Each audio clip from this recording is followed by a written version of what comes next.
Hi, everybody. It's Miss Dawn, and we're going to read a story today. It's called Goldilocks and the Three Bears, and it's retold by Ronnie Dobkin. So she redid the words, so she's the author. And it's illustrated by Rajesh Tanwar, and he drew the pictures. For my parents out there, this book has been modified so it is Eckers appropriate, which means that there are no violent images or scary words. So let's read about Goldilocks and the Three Bears. As we read this, I want you guys to think about different sizes, about big, medium, and small. Okay?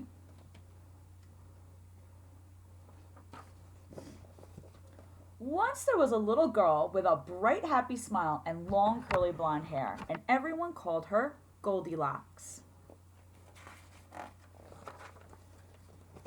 Goldilocks lived in a cottage by the edge of the woods. Always curious, she wondered what was in those woods. May I go for a walk in the forest? She asked her parents one day. No, said her mother. The woods are way too big. You might lose your way. No, said her father. The woods can be dangerous. You might get hurt. Promise us you won't go into the woods, her parents said together. I promise, said Goldilocks. One day the sun was shining and the air felt fresh and cool, and the branches seemed to be waving at her. Goldilocks thought about her promise. I probably shouldn't go into those woods, she said. But she did. You think she's going to get in trouble? Now, deep in the woods, there was another cottage, and in this cottage lived 3 bears. One morning, Papa Bear made a big pot of delicious porridge. He filled 3 bowls to the very top. Porridge is like a type of oatmeal. First, he filled a great big bowl. Then he filled a medium-sized bowl. And finally, he filled a very small bowl with pictures of honeybees on it. The porridge looks wonderful, said Mama Bear. The porridge smells wonderful, said Baby Bear. The porridge is wonderful, said Papa Bear. Eat up. Yow, cried Baby Bear. This porridge is too hot. He's right, said Mama Bear, looking at Papa. Well then, said Papa Bear, why don't we go for a walk until the porridge cools? Hooray, said Baby Bear, fanning his tongue. That's what it means to fan your tongue. He was cooling it off. And they set off into the woods. Just as the 3 bears left for their walk, someone came running out of the forest. Who do you think it was? It was Goldilocks. Why didn't I listen to my parents, she said.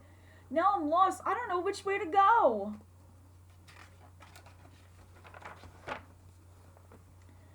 Then Goldilocks saw the bear's cottage.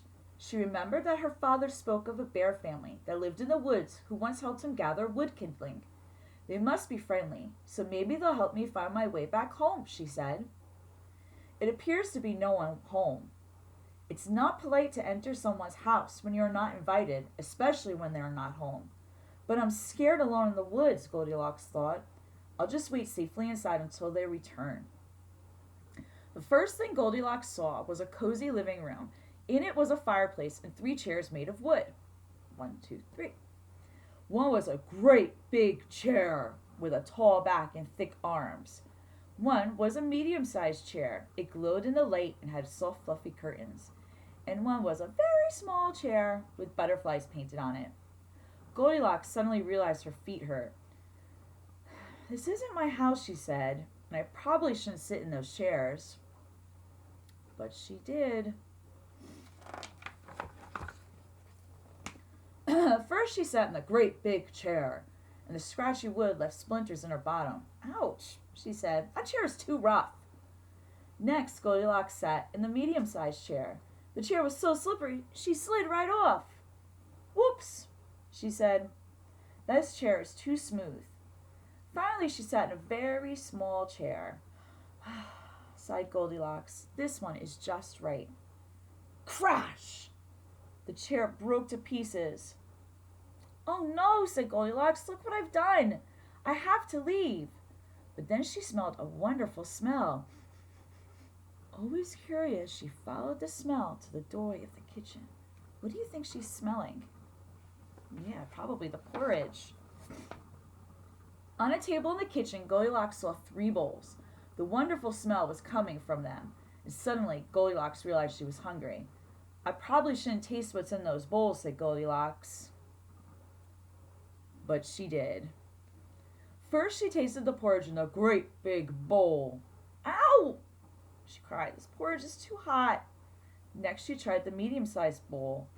Ew, this porridge is cold. Finally, she tasted the porridge in a very small bowl. It wasn't too hot and it wasn't too cold. Yum, said Goldilocks. This porridge is just right. And she ate it all up. Now Goldilocks saw a stairway leading up to the second floor of the cottage. Always curious, she wondered what was at the top of those stairs. I probably shouldn't go up there, she said. But she did. On top of the stairs, Goldilocks saw 3 beds. 1, 2, 3. One was a great big bed that was painted blue. One was a medium-sized bed that was painted red. And one was a very small bed with a blue and red frame. Suddenly, Goldilocks realized she was feeling very sleepy. I probably shouldn't go on those beds, she said. But, yep, she did. First, she tried the great big bed, and her head went down with a thunk. Whoa, this bed is too hard, she said. Next, she tried the medium-sized bed. This time, she almost disappeared. She couldn't breathe. Oof, this bed is too soft. Finally, she tried the very small bed. It wasn't too hard, and it wasn't too soft. This bed is just right, Goldilocks said, and she snuggled under the covers and fell asleep. A little while later, the 3 bears returned from their walk. They stopped in surprise when they saw the open door. Oh no, Mama Bear said. Someone's been in their house. Be careful, said Papa Bear. That someone could still be in there. The 3 bears tiptoed into the living room. Someone's been sitting in my chair, grumbled Papa Bear. Someone's been sitting in my chair, gasped Mama Bear. Someone's been sitting in my chair, said Baby Bear, and that someone broke it all to pieces. They hurried into the kitchen. Someone's been eating my porridge, roared Papa Bear. Someone's been eating my porridge, cried Mama Bear. Someone's been eating my porridge, said Baby Bear, and that someone ate it all up. Next, they rushed up the stairs. Someone's been sleeping in my bed, growled Papa Bear. Someone's been sleeping in my bed, whispered Mama Bear. Someone's been sleeping in my bed, squeaked Baby Bear, and that someone is still there. Uh-oh. Let's find out what happens. Papa and Mama Bear rushed over next to Baby Bear. They looked at Goldilocks. They looked at each other. And Papa let out a great big roar. Goldilocks woke up. First she saw a very small bear with big wide eyes. Then she saw a medium-sized bear with a worried frown. The bear's voice woke up Goldilocks, and their appearance startled her. Because then she saw Papa Bear, and she saw how big he was. Goldilocks shrieked, "Ah!" She jumped out of bed, rushed across the bedroom, leaped down the stairs, ran through the kitchen, raced across the living room, and burst out the door. And she ran and ran and ran until she saw her own cottage through the trees at the edge of the forest. Her mother and father were standing in the doorway. Goldilocks ran up to them. "We've been so worried," they cried, giving her a hug. "I'm sorry," said Goldilocks. "I should have listened to you." "But at least you're safe," said her father. "Come in the house, and I'll make you something to eat." Do you think she's going to have porridge? Oh, the next day, Goldilocks sat out on her front step again. She could see the forest, and the trees seemed to smile at her. "I probably shouldn't ever go into the woods again," she told herself. But do you think Goldilocks went back into that forest? She really needs to learn to listen to her parents. I hope you guys listen to your parents, and I'm sure you do. At home, can you find something that's big, medium, and small. And maybe you can compare the different sizes of those things. If you have bowls, you can see how much you can fit in each bowl. You can maybe line up clothes or shoes from big to small, right?